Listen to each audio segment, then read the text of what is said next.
யூகேல என்னோட கார்டன்ல கிரேப்ஸ் ஹார்வெஸ்ட் பண்ணியாச்சு. எவ்வளவு கிரேப்ஸ் கிடைச்சிருக்கு பாருங்க. அப்படியே ஒன்னு ஒன்னு முத்து முத்தா சூப்பரா இருக்குங்க. லாஸ்ட் இயர் ஒரு 25-30 கேஜி கிடைச்சிருக்கும். இந்த வருஷம் இன்னும் அதிகமாக தான் கிடைச்சது. ஒரு 50 கேஜிக்கு மேலேயே கிடைச்சிருக்குங்க. நாங்களும் நிறைய ஃப்ரெண்ட்ஸ்க்கெல்லாம் கொடுத்தோம். இது பன்னீர் கிரேப்ஸ். ஆனால் நாங்கள் வேஸ்டே பண்ணலைங்க. எல்லாம் தெரிஞ்சவங்களுக்கெல்லாம் கொடுத்தோம். மீதி ஜாம் ஒயின் செய்ய போகிறோம். இந்த கிரேப்ஸ் பன்னீர் கிரேப்ஸ் இது ரொம்ப நல்லதும் கூட.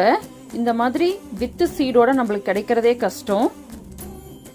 டேஸ்ட்டும் ரொம்ப சூப்பரா இருந்ததுங்க. ஸ்வீட்டா நல்லா இருந்தது. இது ஃபர்ஸ்ட் ஹார்வெஸ்ட் பண்ணி நிறைய ஃப்ரெண்ட்ஸ் கொடுத்தோம். வீட்டு தோட்டத்துல இவ்ளோ கிரேப்ஸ் விளைஞ்சு நீங்க பாத்திருக்கீங்களா? இல்ல இதுதான் ஃபர்ஸ்ட் டைமா?